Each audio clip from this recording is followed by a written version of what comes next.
할렐루야. 대단히 반갑습니다.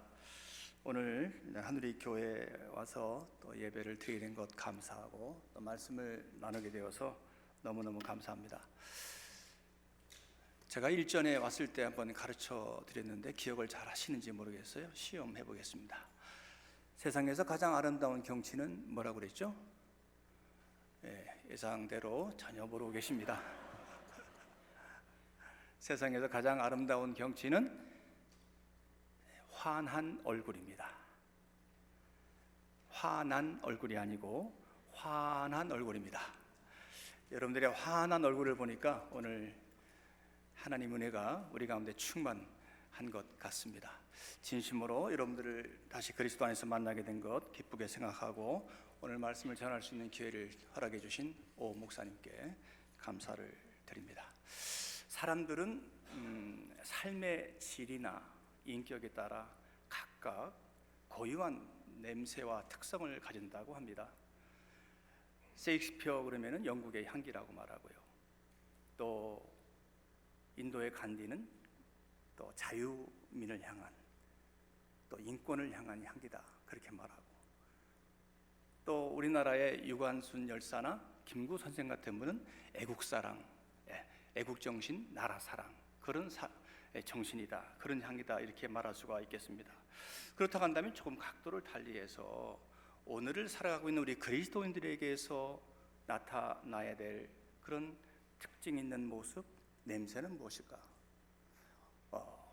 성경에 보면 특히 바울 서신서에 보면 바울은 우리 그리스도인 삶을 묘사하면서 우리는 성령의 전이다, 우리는 질그릇에 보배를 담고 있는 삶의 모습이다 이렇게 얘기를 했고요.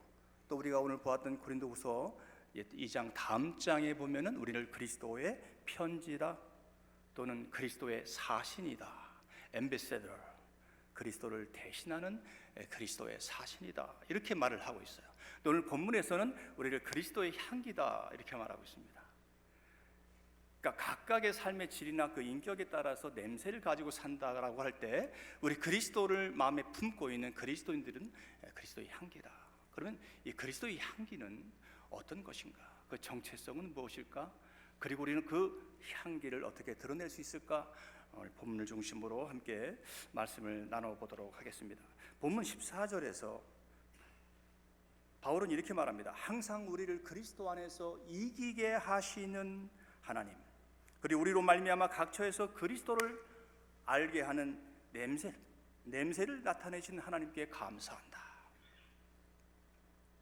이 감사의 조건으로 하나는 그리스도 안에서 우리를 언제나 이기게 해주시는 것 때문이고, 또 그 결과로 말미암아 그곳에서 그리스도를 알게 하는, 다른 사람들에게 그리스도를 알게 하는 냄새를 나타내신 하나님께 감사한다 그렇게 말하고 있습니다.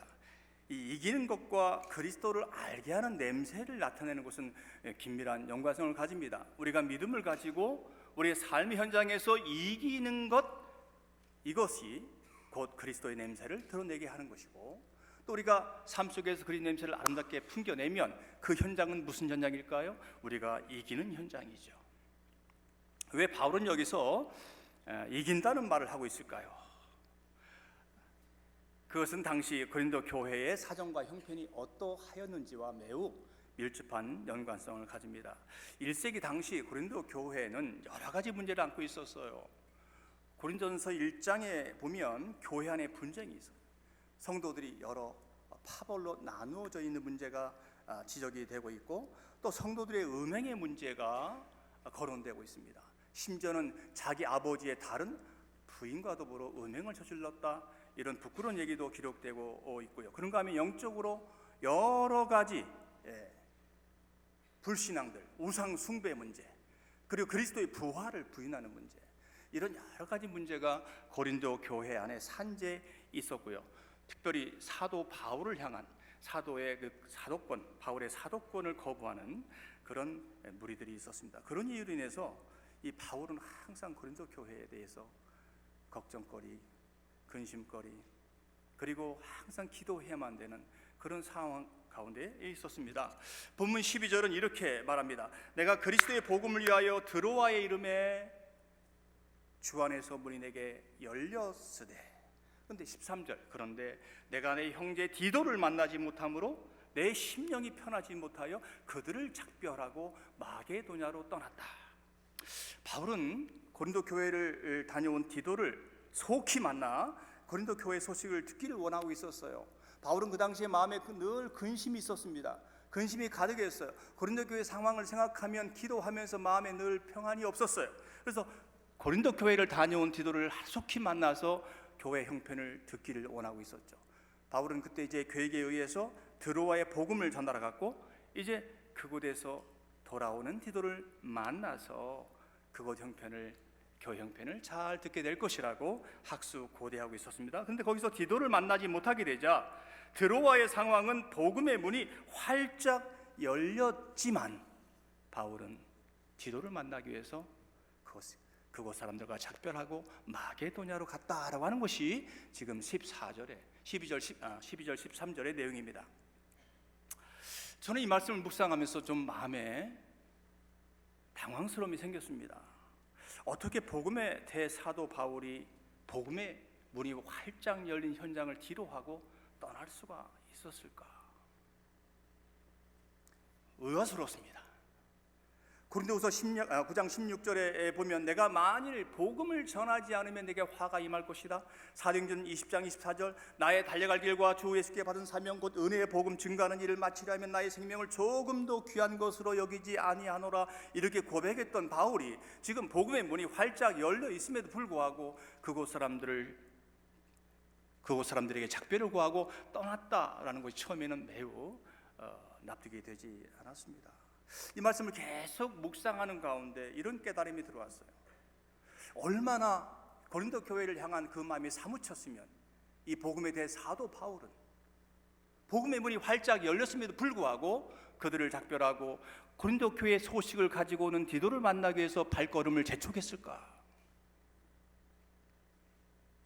심령이 편치 못하다, 일종의 불안감입니다. 지금 고린도 교회 상황 때문에 지금 평정을 잃었어요. 평안을 잃었어요. 걱정거리로 가득 차 있습니다. 이런 정황을 놓고 볼 때 이 고린도 교회를 향한 이 사도의 애정과 이 고린도 교회 성도들을 향한 이 뜨거운 마음을 엿볼 수가 있습니다. 만일 이 고린도 교회 문제가 더 악화되거나 고린도 교회 상황이 이제 잘못되게 되면 교회가 큰 혼란 가운데 빠지겠죠. 11절에 보면 이는 우리로 사탄에게 속지 않게 하려 함이라. 우리는 그 계책을 알지 못하는 바가 아니라. 만일 교회가 어수선해지고 혼란스러워지고 교회가 무너져 내리면 이건 사단의 계책이다. 이런 상황에서 고린도 교회 상황에 대해서 기도하며 관심을 가지고 있는 바울의 그 마음이 충분히 느껴졌습니다. 만일 잘못되면 이 사단의 괴계로 인해서 교회가 무너질 것이라고 하는 이 사단의 이 괴계가 얼마나 무섭다고 하는 것을 바울은 너무나 잘 알고 있었기 때문인 것입니다. 자, 그런데 얼마 후 바울은 드디어 디도를 만났고 하나님께서 고린도 교회로 하여금 어려움과 모든 고난을 극복하고 이제는 사단의 괴계를 물리치고 이기게 하셨음에 대한 소식을 접하고 오늘 14절에서 우리를 그리스도 안에서 이기게 하신 하나님께 감사한다라고 말하고 있는 것입니다. 우리가 믿음으로 이겼을 때 그곳에서 그리스도를 알게 하는 냄새를 나타내시는 그 하나님을 찬양하며 감사하는 그 말씀이 이 14절 안에 들어있는 것입니다. 자, 13절에서요 바울이 드로아를 떠났다고 하는 절망적인 상황을 말했지만 그것은 잠시뿐입니다. 다음 절에서 바로 바울은 지금 하나님께 감사한다, 승리케 하신 하나님께 감사한다 그러고 있거든요. 저는 이 말씀을 묵상하면서 우리 그리스도인들이 삶을 살다가 때로는 걱정하고요, 때로는 근심하고요, 때로는 마음의 평정을 잃어버릴 수 있고요. 대사도 바울도 그리했으면 우리가 오늘 그런 것을 경험하는 것이 그렇게 어색한 일은 아니구나. 그 말씀을 깨달으면서 마음에 굉장히 기뻤습니다. 그런데 더 감사했던 것은 뭐냐면 바로 다음 절에서 바울이 내가 이런 상황 속에서 나를 이기게 하신 하나님 때문에 감사한다, 이 말씀을 들으면서 더 감사하게 되었습니다. 예수를 믿는 사람이나 믿지 않는 사람이나 사실은 사는 게 똑같이 힘들어요. 우리 삶 속에 삶의 실존 문제는 예수 믿는 사람이라고 해서 피해가지 않고요, 예수 믿는 사람이라고 해서 그런 상황을 우리가 비껴가며 사는 것 아닙니다. 그러나 우리가 똑같은 삶의 여건 속에 살고 있지만 우리에게는 하나님이 계시기 때문에 우리가 이길 수 있음을 인하여 여러분 감사하지 않으십니까? 이기게 하신다는 바울의 말은 그리스도인에게 싸움이 있다는 것을 전제하는 거예요. 지금 바울은 특별히 그의 서신서에서 이 전쟁 용어를 많이 쓰고 있습니다. 독특한 특징이에요. 오늘 본문에 전쟁 용어가 몇 개가 나오는데 이기게 하신다, 전쟁 용어입니다. 이 말은 뭡니까? 우리에게 싸움이 있다는 걸 전제하는 겁니다. 이 싸움에서 이길 때 그리스도인은 아름다운 그리스도의 향기를 드러낼 수 있다고 지금 말씀하고 있는 겁니다. 이 싸움은 물론 영적인 싸움이죠. 영적인 싸움은 반드시 이겨야 합니다. 그리스도인이 누리는 승리 가운데 가장 놀라운 승리는 오늘 본문의 배경을 통해서 생각해 본다면 다른 어떤 것보다도 죄악으로부터 승리예요. 이 고린도 교회는 죄악으로 가득 찬 그런 지역에 있는 교회였습니다. 코린티아 조마이라고 하는 말은 헬라 말로 고린도인처럼 행하다, 그런 뜻이에요. 근데 의미하는 것은 뭐냐? 음행을 저지르다. 그러니까 고린도라고 하는 지역 자체가 여러 가지 죄악 가운데 휩싸여 있는, 지정학적으로 그것이 여러 문화가 교차하고 여러 사상이 교차하는 곳이었기 때문에 이렇게 굉장히 혼란스러운 지역이었습니다. 여기에 살고 있는 그리스도인들이 이런 죄악과 접촉하면서 쉽게 죄를 저지르고 있는 모습을 바울은 계속해서 이야기하고 그것으로부터 우리가 이겨야 한다는 것을 얘기하고 있는 것입니다. 그러므로 우리가 오늘 그리스도인의 냄새, 향기를 드러낸다고 하는 것은 본문에서 우리에게 무엇을 말합니까? 죄악을 이김으로써 그리스도의 향기를 드러내라고 하는 것입니다. 그 외에도 불신의 문제가 있었어요. 여러 종교가, 여러 사상들이 그곳에 난립하고 있었기 때문에 특별히 바울은 그 모든 종교적인 잘못된 가르침으로부터 이기는 것, 이것이 그리스도의 향기를 드러내는 것이라고 얘기를 해주고 있습니다. 우리 그리스도인들이 삶의 자리에서 죄악을 이기고 믿음으로 살아가면 그 자리에서 그리스도의 향기가 피어오를 것입니다. 그 그리스도의 향기가 피어오를 때 내 주변의 사람들에게 자연스럽게 그리스도의 복음이 증거될 것이라는 것을 오늘 본문은 우리에게 가르쳐 주고 있어요. 세상은 온통 좌우를 둘러봐도 불신앙으로 가득 찬 것 같습니다. 세상에 얼마나 많은 사상들이 난립하고 있는지요. 우리의 믿음을 여러 각도에서 공격하고 우리로 하여금 예수 그리스도의 신앙, 우리의 신앙을 방해하는 여러 가지 죄악된 요소들이 세상에 난무합니다. 최근에 불거졌던 성소수자 문제, 한국 상황입니다. 물론 미국은 더 심하죠. 성소수자 문제, 동성애 문제, 이런 문제도 세상에 난립하고 있는 여러 거짓 사상 중에 하나이죠. 이런 모든 어려운 상황 속에서 우리를 공격하고 시험하는 여러 가지 사상, 가르침, 불신앙, 이 모든 종교들로부터 우리가 믿음을 지켜나가는 것, 이것이 바로 우리가 그리스도의 냄새를 드러내는 것이라고 오늘 본문을 통해서 말씀하고 있는 것입니다. 헬라어 이기게 한다의 뜻을 가진 트라이암부오라고 하는 이 말은 이 승리의 행진으로 인도하신다, 그런 의미를 가진 전쟁 용어예요. 우리말 성경은 그냥 이기게 하신다 이렇게 말하고 있죠.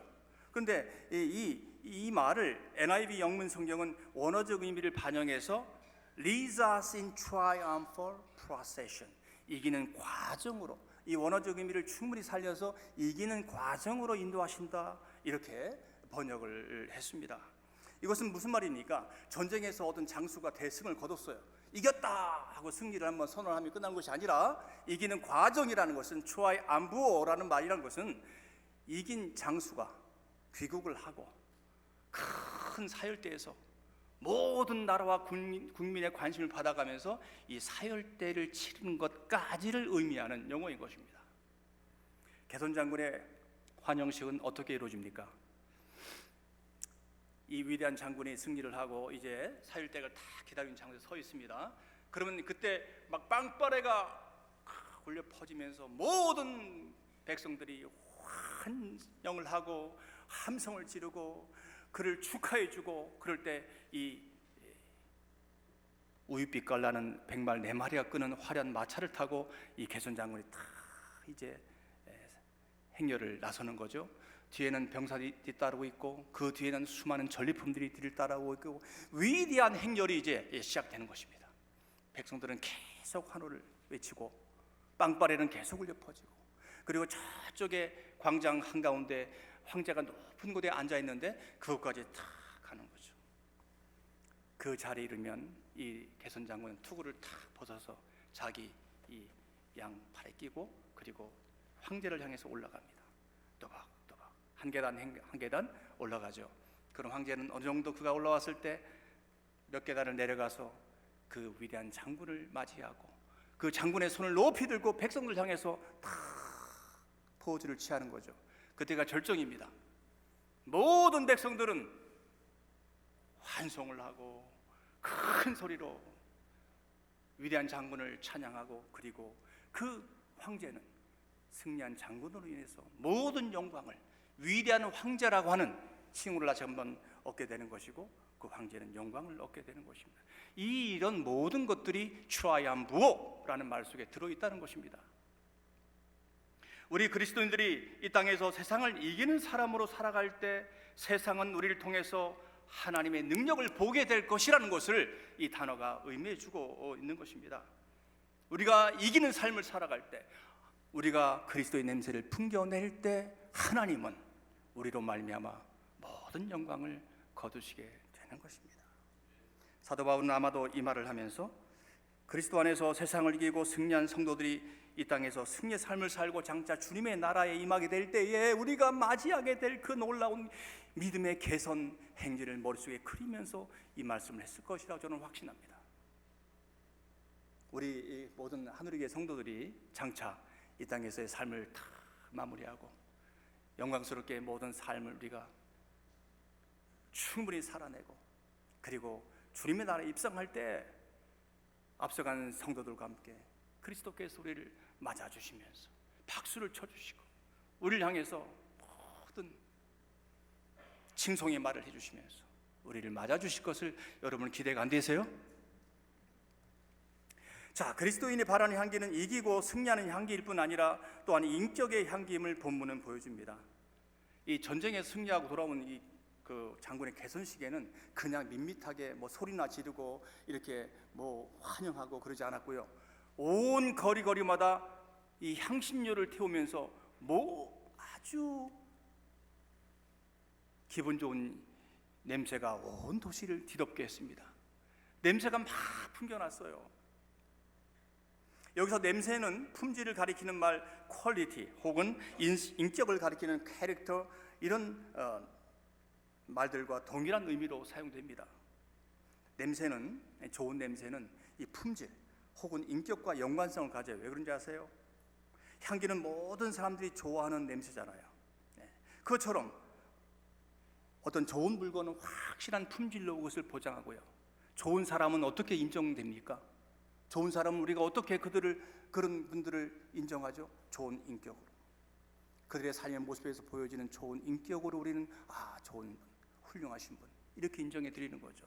그래서 이 냄새라는 말 안에는 퀄리티 혹은 캐릭터, 이런 의미와 동일하게 같은 뜻을 가지고 사용되는 것을 볼 수가 있습니다. 그러므로 좋은 냄새는 퀄리티 있는 삶을 말하는 것이고 또한 좋은 인격체를 의미합니다. 승리한 장군의 개선식에는 반드시 향신료를 피워서 온 거리를 진동시켰듯이 그리스도인은 고결한 삶과 인격을 통해서 그리스도의 냄새를 널리 드러내고 풍겨내는 것이죠. 사람은 누구나 그래서 인격체로서 자기만의 독특한 냄새를 가집니다. 그게 인격이에요. 캐릭터, 인격은 그 사람의 격입니다. 그 사람의 품질이에요. 그 사람을 보장하는 것입니다. 우리 내면에 그리스도를 담고 있는 우리가 그런 진정한 그리스도인이라고 한다면 우리의 말과 우리의 행실과 우리의 삶의 모습에서 그리스도의 향내가 뿜어져 나와야 할 것입니다. 15절에 보면 우리는 구원받는 자들에게나 망하는 자들에게나 하나님 앞에서 그리스도의 향기라 할 때 이 향기를 가리키는 유오디아라는 말의 문자적 의미는 sweet perfume, 달콤한 향수, 아니면 향기로운 향수. sweet이란 말을 또 향기로운 이런 말로 볼 수 있다고 한다면 이 냄새, 향기, 이것은 사람들에게 아주 기분을 좋게 하는 sweet perfume, 아주 향기로운 향수, 이런 말로 번역을 할 수가 있습니다. 향수 그러면 여성분들은 어떤 향수를 떠올리시나요? 뭐 브랜드는 상관없고 향수면 다 좋나요? 샤넬 향수를 제가 언젠가 알게 됐어요. 제 아내 말에 의하면 그건 틀림없이 비쌀 거라 그러던데 잘 모르겠어요. 샤넬 향수 8g을 만들기 위해서 50kg의 장미꽃이 필요하다고 합니다. 그걸 다 짜내서 농축시켜서 소량의 샤넬 향수를 만들어내는 거죠. 그 향수, 모든 걸 짜내서 만들어낸 향수. 오늘 본문은 우리를 그리스도의 향기라고 말하고 있습니다. 어느 사람이 자신은 믿음 있는 그리스도인이요 성령이 충만한 그리스도인이라고 말한다 하더라도 그의 삶의 모습에서 그리스도의 향내가 전혀 나지 않는다고 한다면 그는 훌륭한 그리스도인일 수가 없는 거죠. 향기 특성은 무엇입니까? 이 향수의 특성은 무엇이에요? 퍼져나가는 거죠. 향수를 아침에 바르고 나가면 저녁 때까지 냄새가 나는 거잖아요. 본질적으로 퍼져나가는 것이 이 향수의 특징입니다. 아무리 향기를 가둬두고 꼭꼭 묶어둔다고 해서 이 향기가 가둬지나요? 백합꽃이 아무리 나 백합 아니에요 라고 한다고 하더라도 그 냄새가 백합인 것을 증명하게 되고요, 장미꽃을 가둬놓고 막 꼭꼭 감싼다고 해서 그 향기를 구속할 수 있나요? 그 냄새가 장미인 것을 말하듯이 우리 그리스도인의 삶이, 내가 하는 말이나 행동이나 내 삶의 모습이, 내 삶의 철학이 사람들에게 그리스도의 모습으로 드러나는 것은 매우 자연스러운 것입니다. 오늘 저와 여러분의 마음과 생각에서 아름다운 그리스도의 향기가 물씬 풍겨나기를 원합니다. 오늘 여러분의 말씨에서 아름다운 향내가 피어오르기를 바랍니다. 오늘 우리의 행동이 강렬하고 뜨거운 그리스도의 향기가 되어서 우리가 머무는 삶의 자리에서, 우리의 삶의 실존의 현장에서 그리스도의 냄새가 마음껏 뿜어져 나가는 놀라운 일이 저와 여러분에게 있기를 간절히 소망합니다. 페르시아 우화에 나오는 이런 재미있는 얘기가 있어요. 어떤 순례자가 진흙 한 덩이를 얻어서 자기 숙소에 갖다 놓았는데 갑자기 냄새가, 아름다운 냄새가 퍼져나가는 겁니다. 도대체 이 진흙이 무엇이길래 이런 냄새가 나는가 계속 알아보았다는 거죠. 알아보았더니 그 진흙이 배출된 출처가 이 백합꽃이 있는 백합꽃 밭에서 나온 진흙이라는 것입니다. 백합꽃의 향기를 품고 그 뿌리에 내리는 그 향기의 기운을 받아서 그곳에서 나온 흙이 그렇게 아름다운 향기를 풍겨냈다는 것입니다. 존 웨슬리는 성찬에 대해서 이렇게 말했어요. 성찬을 통해 예수의 살을 먹고 예수의 피를 마시는 그리스도인은 예수의 냄새가 난다. 예수님께서도 요한복음 6장 56절에서 이렇게 말씀하셨어요. 내 살을 먹고 내 피를 마시는 자는 내 안에 거하고 나도 그 안에 거한다. 예수가 안에 거하는 사람, 예수를 마음에 품고 사는 사람, 그 사람의 삶 속에서 예수의 냄새가 나는 것은 지극히 당연하고 지극히 자연스러운 현상일 것입니다. 예수 때문에 아름다운 생각을 하고, 예수 때문에 덕스러운 말을 하고, 예수 때문에 선한 행동을 하는 것이 우리 그리스도의 삶의 모습이요, 그곳에서 그 자리에서 그 순간 그리스도의 향기가 풍겨져 날 것이라는 것을 오늘 본문은 교훈해 주고 있습니다. 저는 우리 그리스도인들은 어떤 사람들이냐, 하나님의 축복이 우리 자신을 통해서 다른 사람들에게 전달되는 통로라고 저는 생각합니다. 우리는 뭡니까? 그리스도를 나눠주는 사람들이에요. 그리스도를 전해주는 사람들이에요. 우리를 통해서 전달되는 거예요. 나의 모습을 통해서 그리스도가 다른 사람에게 보여지는 것입니다. 우리 주변의 사람들이 우리로 말미암아 하나님의 은혜와 축복을 받게 된다면 얼마나 좋겠어요. 우리 때문에 다른 사람들이 하나님을 알게 되고 우리가 접촉하는 그 사람들이 우리로 말미암아 삶의 새로운 위로를 받고 새로운 용기를 가지게 된다면 얼마나 좋은 일이겠어요. 예수는 뭡니까? 예수의 복음은 무엇입니까? 생명이죠. 우리가 다 예수 그리스도의 복음으로 말미암아 생명을 안에 품고 있는 사람들 아니겠어요? 그래서 우리가 우리 삶 속에서 다른 사람들에게 그리스도의 은혜를 전해주고 하나님의 축복을 전달해 준다는 것은 바로 생명을 나눠주는 겁니다. 새로운 용기와 새로운 삶의 은혜와 새로운 삶의 격려와 새롭게 무엇인가 되살아나는 리스토어, 회복되어지는, 소생하게 되는 이런 능력을 가진 것이 그리스도의 복음인 것입니다. 우리가 예수의 향기가 된다는 것은 결국은 복음을 전하는 거예요. 예수의 향기를 왜 우리가 나타냅니까? 그것이 이제 복음을 증거하는 일이기 때문에 바울은 지금 그걸 말하고 싶은 겁니다. 우리가 그리스도의 향기가 되자, 그 말은 무슨 말이에요? 우리가 우리 삶의 모습을 통해서 우리가 입술을 열어 복음을 전하든지 그렇지 아니하든지 그리스도의 향기가 된다는 것은 복음을 전한다는 말이거든요. 복음을 전하는 것보다 하나님 마음을 기쁘게 하는 것이 어디 있겠습니까? 그런데 그리스도 안에 있는 우리가 구원 얻는 자들에게 향기가 된다는 말은 충분히 납득이 되는데, 오늘 본문에 보니까 망하는 자들에게도 역시 하나님 앞에서 그리스도의 향기가 된다는 말은 무슨 뜻일까요? 이 사람에게는 16절에 이 사람에게는 사망으로부터 사망에 이르는 냄새요, 저 사람에게는 멸망으로부터 생명으로부터 생명에 이르게 하는 냄새다. 어떤 사람에게는 사망에 이르게 하는 냄새, 어떤 사람에게는 생명에 이르게 하는 냄새. 여기서 그리스도를 나타내는 냄새는 결과적으로 어떤 사람에게는 생명을 주는 냄새가 되기도 하지만 어떤 사람에게는 멸망과 죽음으로 가는 냄새가 된다고 하는 말이죠.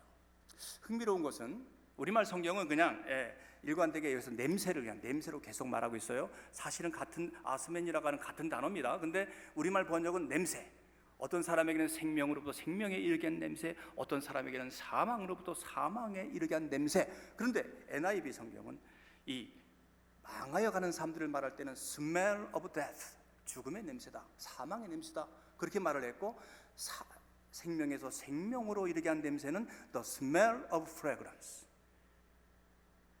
향기로운 냄새다. 저는 이 본문의 뉘앙스를 정확하게 잡아낸 해석이라고 저는 믿습니다. 우리는 지금 그리스도 안에서 삶을 살아가면서 똑같은 동일한 모습으로 향기를 드러내요. 나는 나대로의 한 인격체로서 한 그리스도인의 모습에서 향기를 드러냅니다. 똑같은 거예요. 근데 어떤 사람에게는 생명으로 가게 하는 냄새가 되게 하고 어떤 사람에게는 멸망에 이르게 하는 냄새가 된다는 것이죠. 현재 분사형으로 쓰고 있어요. 현재 분사형은 지금 되고 있는 모습을 가리키는 겁니다. 내가 드러내는 예수 그리스도의 향기에도 불구하고 예수 그리스도의 복음이 지금 증거되고 있는 현장에서도 의지적으로 내가 사망에 이르고 있는 모습을 보여주고 있는 겁니다. 어떤 사람은 그 복음에 반응해서 생명에서 생명에 이르게 되고, 어떤 사람은 끝까지 자기 의지를 가지고 사망에서 사망에 이르게 하는 모습을 우리에게 보여주고 있는 겁니다. 복음의 향내가 진동함에도 불구하고 멸망으로 향해서 가는 사람들 어쩔 수 없잖아요. 그리스도의 향기가 지금 진동되고 있음에도 불구하고 그 향기를 거부하고 있는 사람들 어쩔 수 없잖아요. 마치 십자가상에서 예수님 옆에 형을 받았던 두 사람의 강도 중에 한쪽 편 사람이 뭐라고 그랬어요? 마지막 순간까지 예수를 거부했죠. 마지막 순간까지 향기이신 예수 그리스도가 옆에 있음에도 불구하고 그 복음을 거부하는 겁니다. 어쩔 수 없어요. 그러나 가장 우리가 경계할 것은 무엇입니까? 우리의 모습에서 그리스도의 향기가 나지 아니하고 오히려 세속적이거나 죄악의 냄새가 나는 경우입니다. 우리의 삶의 모습이 사람들로 하여금 그리스도를 거부하게 하는 원인 제공이 된다면 그것은 우리에게 매우 부끄러운 일이 될 것이라는 것을 이 말은 함축하고 있는 것입니다. 코람데오라는 말이 있죠. In the presence of God, 하나님 앞에서라는 의미를 가진 라틴어입니다. 우리는 하나님 앞에서 In the presence of God, 그리스도의 향기입니다. 선교란 무엇일까요? 오늘 선교 주간입니다. 선교란 무엇일까요? 저는 선교에 많은 공부를 한 사람도 아니고 선교에 대해 많은 것은 알지는 못하지만 선교가 무엇인가? 넓은 의미로 광의적으로 말한다면 이 선교란 믿지 않는 사람들 속에서 믿음으로 살아가는 것, 그것이 아닐까. 저희 학교에서 신학대학원에서 공부를 하고 지금 중동 지역에 선교사로 나간 우리 여자 자매가 하나 있어요. 싱글로 갔어요. 지금 3년째 지금 거기서 선교를 하고 있는데 가끔씩 메일이 옵니다. 교수님, 참 힘들어요. 제가 유대인들 만나고 아랍인도 만나는데 이들에게 어떻게 복음을 전해야 할지, 철옹성 같은 저들의 마음속에 어떻게 복음을 전할 수 있을지 너무 힘이 들고 너무 어려워서 하나님께 기도하고 있어요. 제가 여러 가지 말을 하다가 그런 말을 해준 적이 있습니다. 아무개 선교사, 선교란 것은 내가 생각할 때 그곳에서 그리스도 이름을 가지고 아무개 선교사가 살아가는 그 모습, 그게 선교일 거야.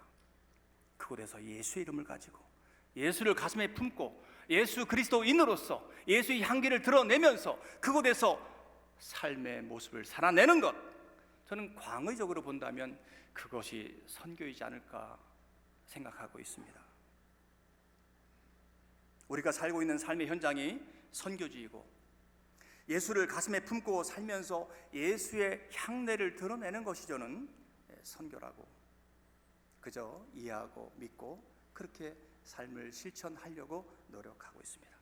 어떤 목사님께서 순교를 설명하면서 우리 성도들은 비록 장렬하고 위대하고 영광스러운 순교를 하지는 못할지라도 우리 성도들은 긴 순교를 하는 사람들이다.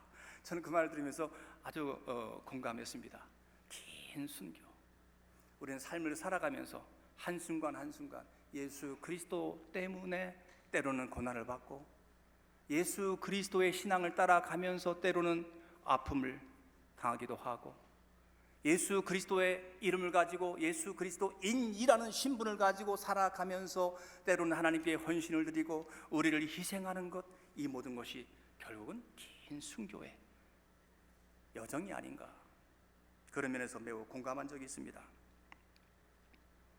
하늘의 교회 성도들은 크리스천 퍼퓸입니다. 원료는 100% 예수 그리스도, Made in God, 예수 그리스도를 원료로 만들어진 하나님의 선물들입니다. 오늘 하나님은 여러분 각자에게 말씀하십니다. 예수의 냄새를 풍겨라. 예수의 아름다운 향내를 뿜어내는 삶을 살아라.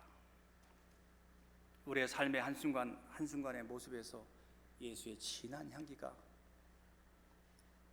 드러난다면, 예수를 노출시키는 삶을 살아간다면, 우리가 이 땅에서 죄악된 이 세상에서 죄악을 이기기 위해 몸부림치면서 한순간 한순간 죄악과 더불어 싸우며 이겨나가는 삶을 살아가는 그 현장에서 그리스도의 아름다운 향기가 뿜어져 나갈 것입니다. 여러분 한 사람 한 사람이 크리스천 퍼퓸이 된다면 하늘의 교회는 향내를 진동시키는 향광로. 향광로라는 말은 없어요. 어디 가서 그 말 쓰지 마세요. 국어 사전에도 별로 안 나올 거예요. 이 향로라는 말을 먼저 생각했는데요, 향로는 조그만하잖아요. 그냥 약해요. 모든 쇳물들을 녹여내는 것이 용광로이듯이 우리 그리스도인 모두가, 하늘의 교회 성도들 한 사람 한 사람이 이 크리스천 퍼퓸이 된다면 이것이 함께 모여서 힘을 가진 향광로가 될 것이라는 생각을 하게 되었습니다. 우리 공동체가 향광로가 되어야 합니다. 그러려면 우리 한 사람 한 사람이 아름다운 그리스도의 향기가 되어야 합니다. 우리가 모여서 그 놀라운 힘을 만들어내고 우리 교회를 찾아오는 사람들에게 그 그리스도의 향기로 그들을 녹여내야 합니다. 이곳이 바로 하나님이 계신 곳입니다. 우리가 사는 모습이 예수 그리스도를 마음에 품고 살아가는 삶의 모습입니다. 그것을 드러내는 여러분 한 사람 한 사람이 되길 바라고 우리 하늘의 교회가 되기를 간절히 소망합니다.